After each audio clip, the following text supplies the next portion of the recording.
Captain America the first അവഞ്ചറിൽ Howard Stark നിർമ്മിച്ച vibranium shield Steve റോജേഴ്സിന് കൊടുക്കുന്നത് നമ്മൾ കണ്ടു. ടീച്ചല്ല വക്കാണ്ടയുടെ കിങ് ആകുന്നതിന് മുൻപ് വരെ വക്കാണ്ട എന്ന രാജ്യം എക്സിസ്റ്റ് ചെയ്യുന്നുണ്ടെന്ന് പോലും പുറം ലോകത്തിന് അറിയത്തില്ലായിരുന്നു. ഉളിസസ് ക്ലോയെ പോലെയുള്ള ചുരുക്കം ചിലർക്ക് മാത്രമേ വക്കാണ്ട എന്ന രാജ്യത്തെ പറ്റിയും വൈബ്രേനിയം എന്ന മെറ്റലിനെ പറ്റിയും ഒക്കെ അറിയത്തുള്ളായിരുന്നു. അങ്ങനെയുള്ളപ്പോൾ 1943 ഹോവാർഡ് സ്റ്റാർക്കിന് എങ്ങനെയാകും വൈബ്രേനിയം ലഭിച്ചത്? വാട്ട് ഇഫ് എന്ന സീരീസിന്റെ സീസൺ 2 അത് റിവീൽ ചെയ്യുന്നുണ്ട്.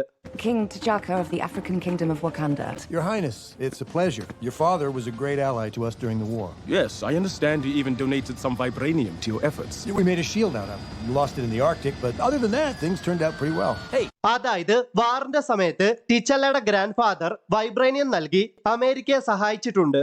ബാക്കി വന്ന വൈബ്രേനിയമാണ് ഹോവാർഡ് സ്റ്റാർക്ക് ക്യാപ്റ്റൻ അമേരിക്കയുടെ ഷീൽഡ് ഉണ്ടാക്കാൻ ഉപയോഗിച്ചത്.